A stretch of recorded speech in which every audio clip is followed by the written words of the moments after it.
I fired my maid for saying, "Don't sign that." Then I saw what she tried to save, the sterile white of the HR office pressed in, a stark contrast to the vibrant, sun-drenched chaos I'd left behind. My hands, usually steady, trembled as I reached for the termination papers, the crisp edges digging into my fingertips. Her words, a desperate whisper swallowed by the hum of the air conditioning, echoed in the sudden, deafening silence of my own making. "Sir, please don't sign that." A cold dread, unfamiliar and unwelcome, began to coil in my gut. I looked at the document, at the bold, unforgiving signature line, and then at the woman across the desk, her face a mask of quiet defeat, her eyes holding a depth of sorrow I hadn't bothered to see.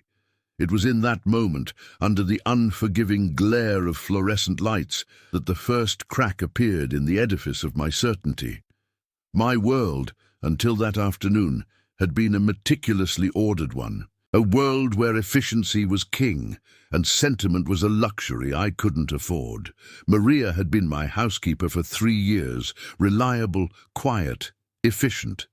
She moved through my sprawling house like a ghost, tidying, cleaning, anticipating needs I hadn't even articulated. She was good at her job, exceptionally so. She never complained, never asked for more, just did. I paid her well, more than fair, I thought. I saw her as a functional part of my life, a well-oiled machine that kept my personal world running smoothly. I barely knew her name beyond a casual Maria, and her personal life was an absolute blank. She was, in my mind, an employee, nothing more. My interactions with her were transactional, brief nods in the hallway, a curt "thank you" for a job well done. I prided myself on my clear boundaries, my ability to separate professional from personal, to maintain a detached objectivity in all my dealings. The specific issue that led me to that HR office was a seemingly minor administrative error, a misplaced invoice that had somehow spiraled into a minor financial crisis for my company. It was a critical oversight, a lapse in protocol that, in my eyes, could not be tolerated. The blame had to land somewhere, and in my haste to correct it, to project an image of decisive leadership, my gaze fell upon Maria. It was a leap of logic, a desperate attempt to find a tangible point of failure in a complex system. She handled the mail, didn't she? She was the one who brought the daily correspondence to my study. It was a flimsy connection, a thread I clung to with the desperation of a drowning man. I convinced myself that she must have misplaced it, overlooked it, or worse, deliberately ignored it. My pride, a constant companion, whispered justifications, accountability, setting an example, the need for unwavering diligence in my professional sphere. The HR manager, a woman named Brenda with an unnervingly calm demeanor, had been hesitant. She'd asked questions, probed for details, her eyes a little too knowing, but I had been insistent, my voice firm, my resolve unshakable. I'd painted a picture of negligence, of a fundamental breach of trust. I demanded immediate action. Brenda, bound by company policy and my own unwavering conviction, had complied, her actions a mirror of my own perceived righteousness. And so Maria was summoned. I sat in the adjacent room, listening through the thin wall, my heart beating with a mixture of grim satisfaction and a faint, almost imperceptible unease. I told myself it was the right thing to do, a necessary, albeit unpleasant, consequence of her failure. Then the summons came. Brenda asked me to step into the office. Maria was already there, her shoulders slumped, her hands clasped tightly in her lap. The termination papers lay on the desk between us. Brenda, her voice devoid of emotion, stated the official reason for her dismissal. And then Maria looked at me. It wasn't anger in her eyes, not resentment, but a profound, heartbreaking plea. She opened her mouth, and the words, soft but clear, cut through the artificial calm of the room. "Sir," she'd said, her voice barely a whisper, "please don't sign that. It wasn't me. The invoice, it was never in the mail I brought you." My immediate reaction was dismissal. a wave of irritation at her perceived attempt to deflect blame. I saw it as a final, desperate act of self-preservation, a futile attempt to cling to her position. I waved Brenda's hand, a sharp, dismissive gesture, and signed the papers. The scratch of the pen on paper sounded like a gunshot in the quiet room. I didn't look at Maria again.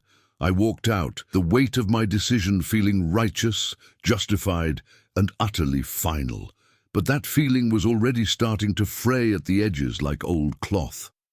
The seeds of doubt, planted by her quiet plea, had begun to sprout in the fertile ground of my own arrogance. The drive home was usually my time to decompress, to replay the day's victories, to strategize for the next. But today, the silence in my car was different. It wasn't the comfortable quiet of contemplation, but the heavy, suffocating silence of regret. The image of Maria's face, etched with the sorrow I had so carelessly inflicted, kept replaying behind my eyes. Her words, "It wasn't me," echoed with a persistence that was beginning to unnerve me. I'd been so certain, so absolute in my judgment. My company's reputation, my own perceived infallibility, had been paramount. I had made a snap judgment, fueled by a misplaced sense of authority and an unwillingness to delve deeper. I had seen her as a disposable cog in my meticulously constructed machine, and when that cog seemed to falter, I had removed it without a second thought.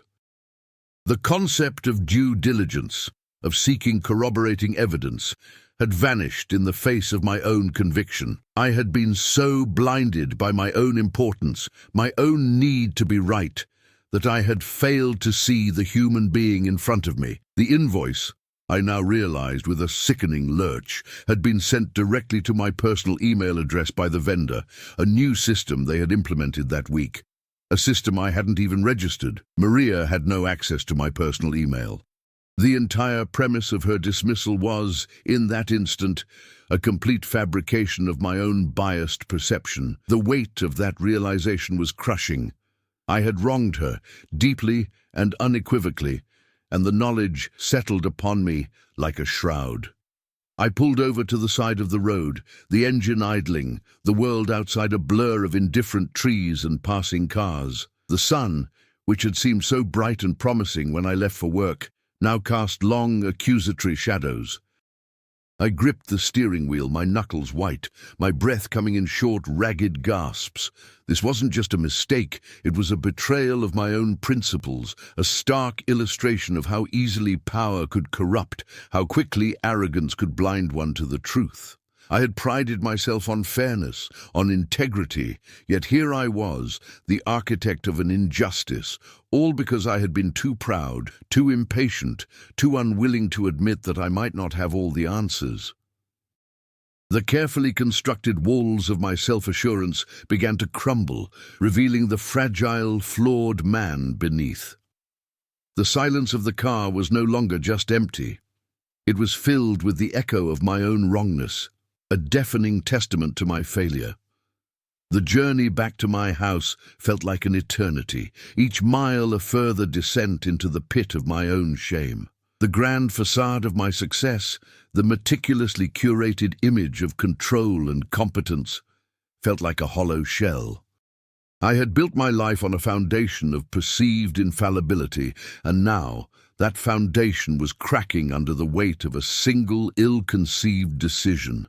I parked the car in the driveway, the familiar sight of my home offering no comfort.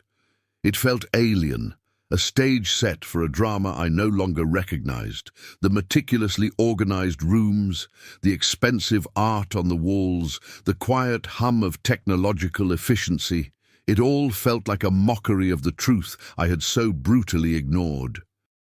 I walked through the silent halls, the emptiness amplifying the turmoil within me. The space where Maria had moved with such quiet diligence now felt hollow, a stark reminder of her absence. I saw the dust motes dancing in the shafts of sunlight, the faint scent of lemon polish that lingered in the air, and each small detail was a jab, a reminder of her unseen labor, her quiet presence that I had so casually erased. My own reflection in the polished surface of a grand piano seemed distorted, a stranger with haunted eyes. I had always believed myself to be a man of principle, a man who valued truth and justice. Yet, in my haste, my arrogance, I had become the very thing I despised, a perpetrator of casual cruelty, a man who wielded his power carelessly, without empathy. The thought of confronting Brenda, of admitting my colossal error, was almost unbearable. It would mean dismantling the image of competence I had so carefully cultivated. It would mean facing the judgment of others, and more importantly, the judgment of myself. But the alternative, to live with this gnawing guilt, this silent accusation, was even worse. The weight of my mistake was too heavy to bear alone. I had to find a way to rectify it, to somehow mend the damage I had caused. This wasn't just about an invoice. It was about a life I had disrupted, a dignity I had trampled. The path ahead was unclear, fraught with the potential for further humiliation. But the first step, a step towards acknowledging my profound wrongness, had to be taken. The sterile, efficient world I had so carefully constructed was dissolving, and in its place, a raw, uncomfortable, but ultimately more human reality was beginning to emerge. The ensuing days were a blur of uncomfortable conversations and forced admissions. Brenda, to her credit, listened with a quiet professionalism that made my own shame all the more acute. I confessed my oversight, my hasty judgment, the absolute lack of evidence that had underpinned my accusation. I admitted that the invoice had come through my personal email, a detail I had conveniently forgotten in my rush to assign blame. Brenda's response was measured, her tone devoid of either accusation or absolution. She simply stated the facts, the necessary procedures that would need to be followed. The company, she explained, had a strict protocol for wrongful termination. It would involve an investigation, an official apology, and a reinstatement of Maria's position, along with back pay. Each word was a hammer blow, reinforcing the magnitude of my error. The prospect of facing Maria again, of offering a formal apology, felt like walking into a fire. I rehearsed the words in my head, trying to find a tone that was both sincere and appropriately deferential, but they all sounded hollow, inadequate. How could I possibly convey the depth of my regret, the profound shift that had occurred within me, with mere words? My arrogance had been a shield, protecting me from the messiness of human emotion, from the vulnerability of admitting fault. Now, that shield was shattered, and I was exposed, raw and ashamed. I spent hours poring over the details of that day, replaying every interaction, every subtle cue I had missed, every opportunity I had squandered to show a modicum of empathy. I saw now how I had reduced Maria to a function, a utility, rather than a person with her own struggles, her own dignity. One evening, staring out at the city lights from my balcony, I found myself tracing the outline of a particular building in the distance. It was a nondescript office block, unremarkable in every way, yet it held a strange significance. It was the building where Maria's husband worked, a fact I had learned through Brenda's discreet inquiries.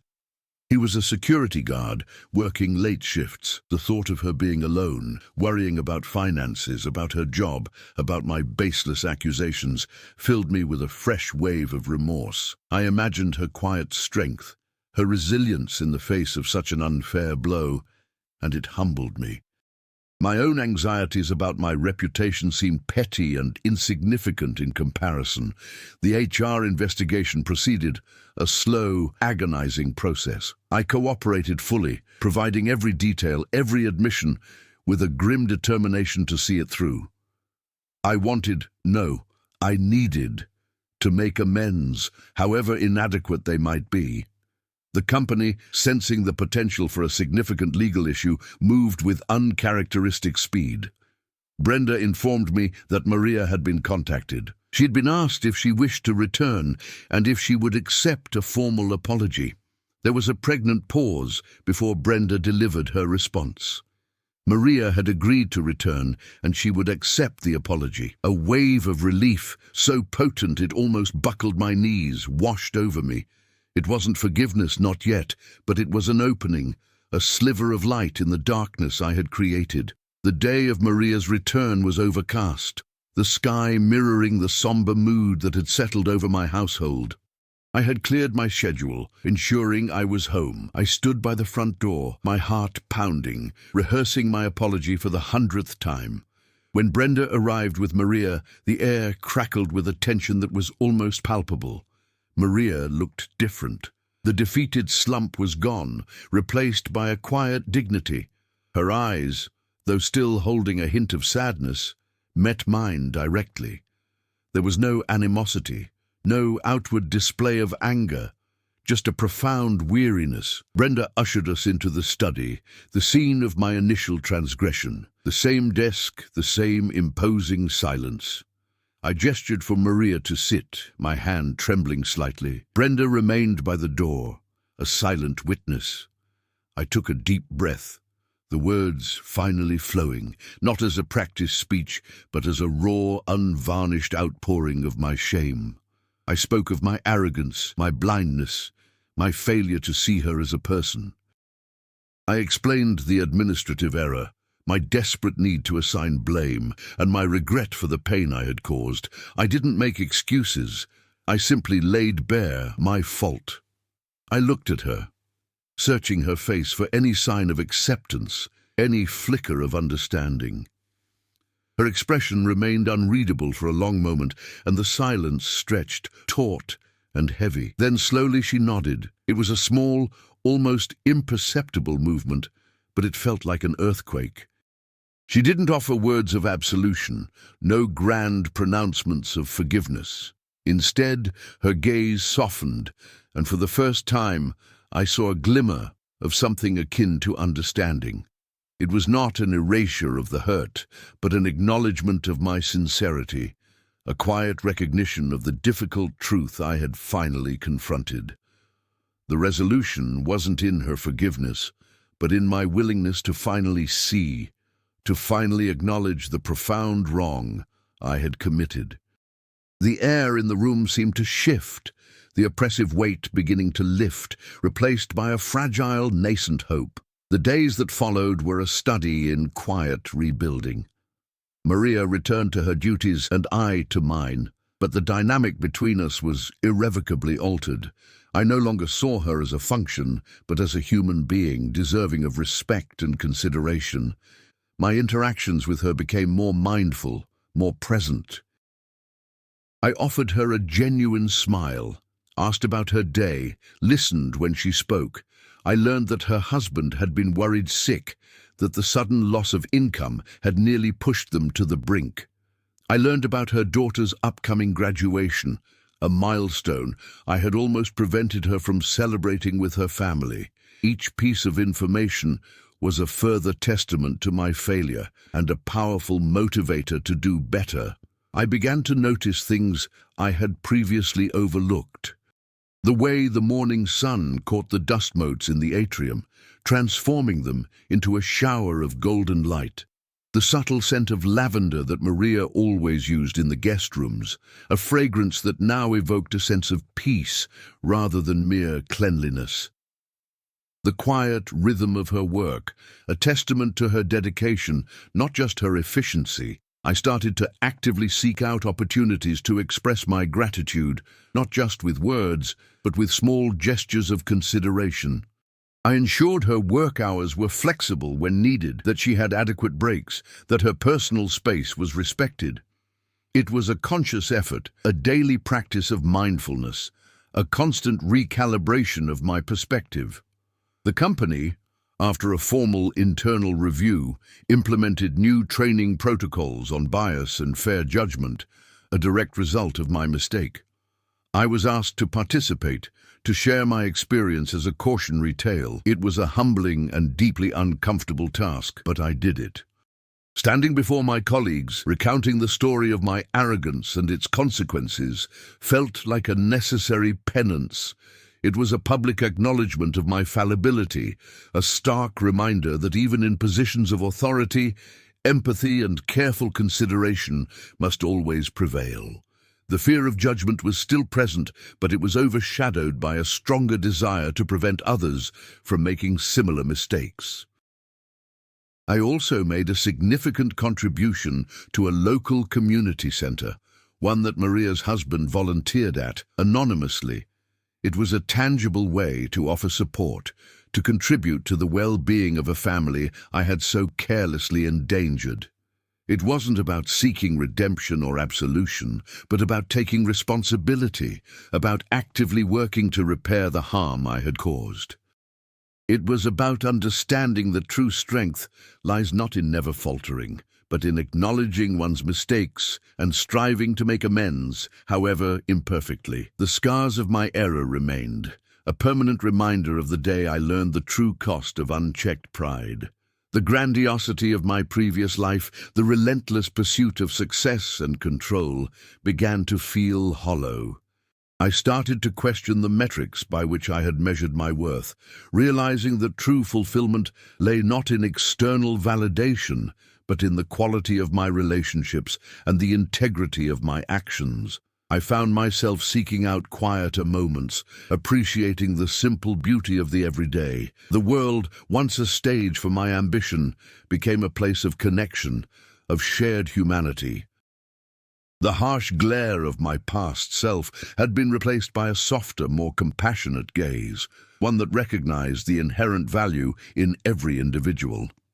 The final conversation with Maria was not one of dramatic reconciliation, but of quiet understanding.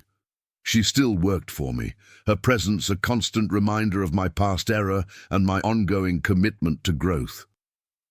One afternoon, as she was leaving, she paused at the door. The setting sun cast a warm, golden light across the room, softening the edges of the furniture, illuminating the dust motes dancing in the air. She turned, a faint, almost imperceptible smile gracing her lips. It wasn't a smile of forgiveness, not entirely, but it was a smile of acceptance, of shared humanity. It was a quiet acknowledgement that even in the wake of profound wrong, a path towards understanding could still be found. She didn't need to say anything. The look in her eyes, the gentle nod, conveyed a universe of unspoken truth. It was in that moment, bathed in the soft, forgiving light of the setting sun, that I finally understood. The truest measure of a person is not in their triumphs, but in their willingness to acknowledge their deepest flaws. The subtle shift in my demeanor, the conscious effort to infuse my interactions with genuine regard, began to ripple outwards, affecting not just Maria, but the very atmosphere of my home. It wasn't about performing a role, it was about a fundamental recalibration of my internal compass. Now consider how this applies when you face a situation where your initial assessment of someone's capabilities or intentions proved drastically inaccurate. Instead of doubling down on your flawed judgment, a more profound approach involves actively seeking out the narrative behind the perceived failure. This means looking beyond the surface-level action or inaction and delving into the context, the unseen pressures, the personal circumstances that might have influenced their behavior. For instance, I realized I hadn't considered the sheer physical toll of Maria's work, the constant demands on her body, or the emotional labor involved in maintaining a serene presence in a home that was, in many ways, a sterile environment for her. Furthermore, this deeper understanding necessitates a re-evaluation of what constitutes success in human interaction. My previous metric was purely transactional: tasks completed, problems solved. However, a more enriching perspective recognizes the value in shared humanity, in empathy, and in the quiet dignity of mutual respect. Building on this, however, the challenge lies in integrating this newfound perspective into daily life, without it feeling performative. It requires consistent practice, a deliberate effort to listen more than speak, to observe with genuine curiosity rather than judgment, and to offer support without expecting immediate reciprocation. This contrasts sharply with my prior tendency to issue directives and expect immediate, unquestioning compliance. Consequently, my interactions with Maria evolved from a master-servant dynamic to something closer to a partnership, albeit one with clearly defined roles.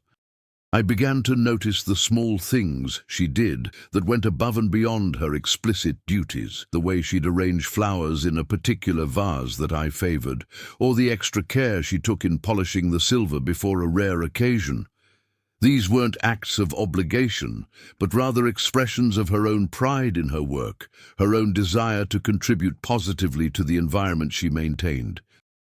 My previous blindness to these subtle contributions was a direct result of my self-centered focus, my inability to see beyond my own immediate needs and expectations. Conversely, this newfound appreciation also meant acknowledging my own limitations and vulnerabilities. My initial insistence on my own infallibility had been a defense mechanism, a way to shield myself from the discomfort of admitting error.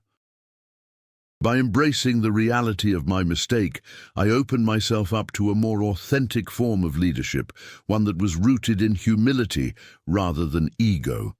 This approach, though initially unsettling, fostered a more genuine connection with those around me, creating an environment where trust could begin to flourish. The silence in my home, once a reflection of my isolation, slowly began to fill with a quieter, more comfortable presence, a testament to the burgeoning understanding between us.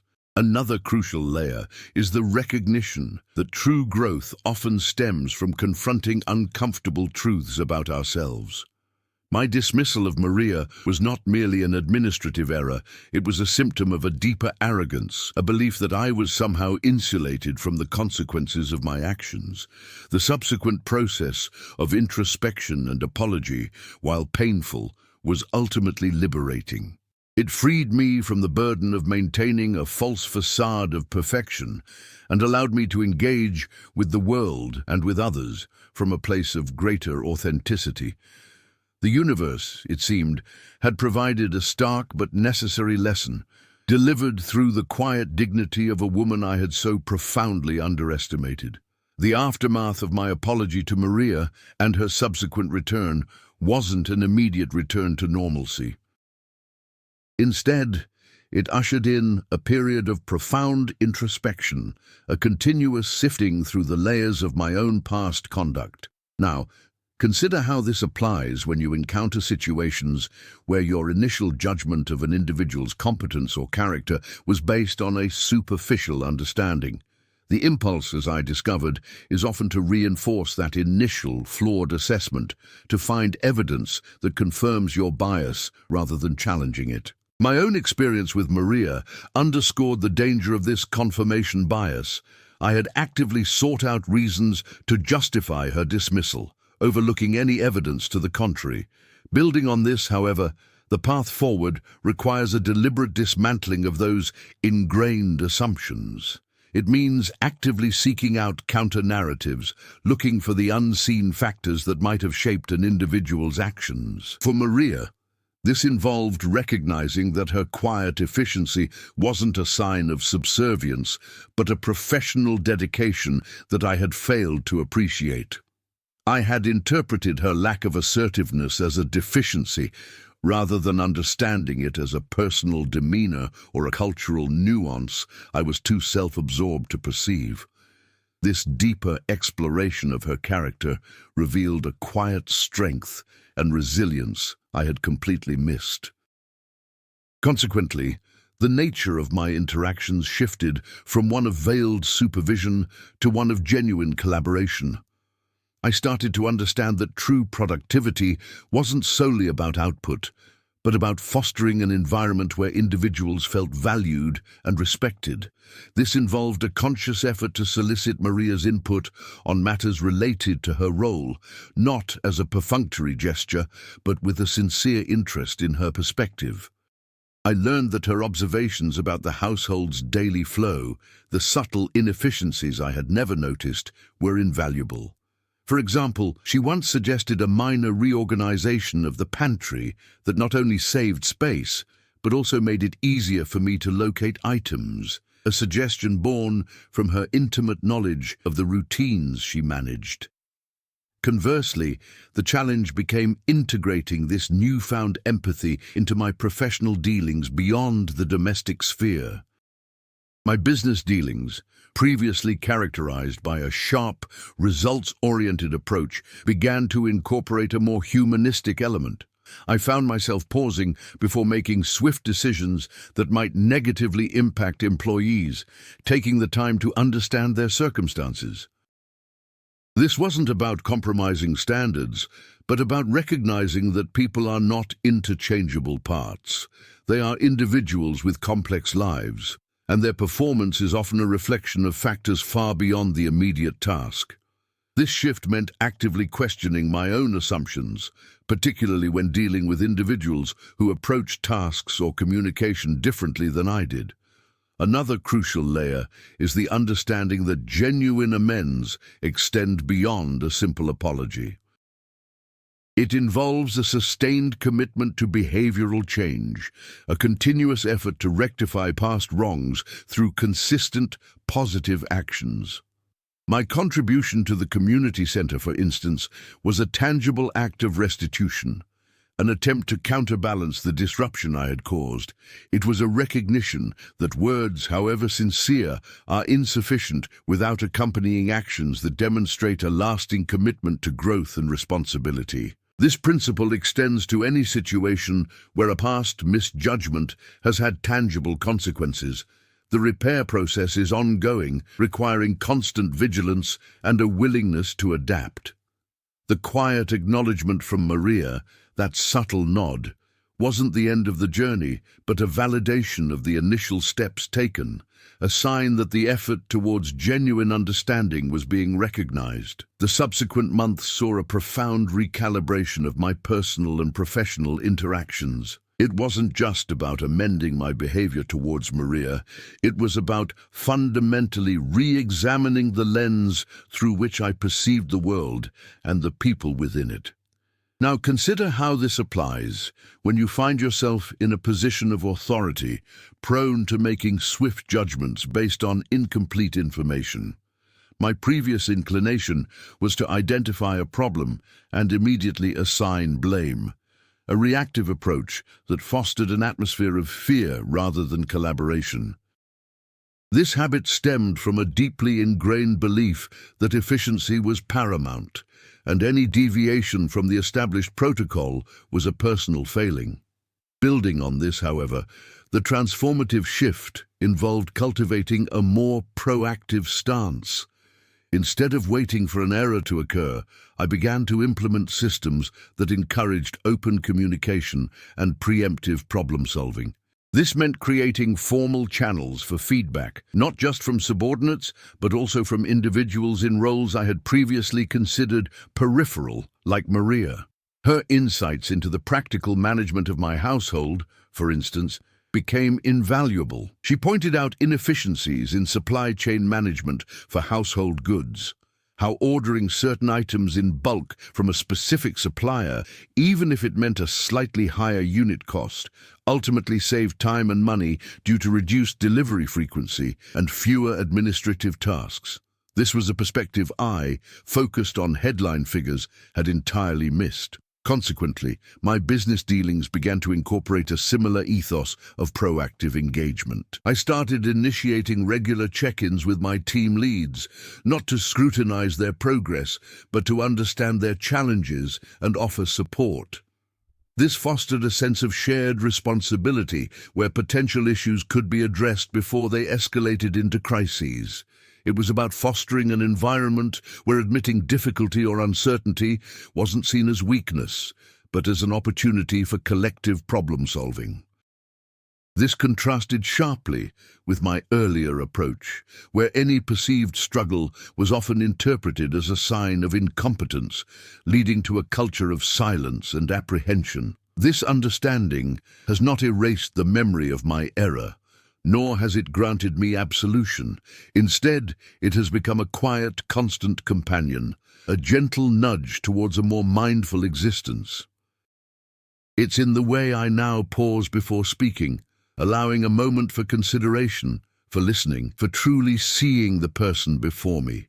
It's in the conscious effort to move beyond transactional exchanges and to foster genuine connection, recognizing that the most valuable currency we possess is not wealth or status, but our capacity for compassion. The true practice begins now, not in grand gestures, but in the quiet, consistent application of these hard-won insights to the everyday fabric of life. It's in the daily choice to prioritize empathy over expediency, to seek understanding before judgment, and to remember that behind every role, every task, every perceived imperfection, lies a complex, invaluable human story. The quiet hum of the house is no longer just a sound. It is a testament to the ongoing work of building bridges, of acknowledging our shared humanity, and of understanding that true strength is found not in never falling, but in the grace with which we rise, and in the humility with which we help others to do the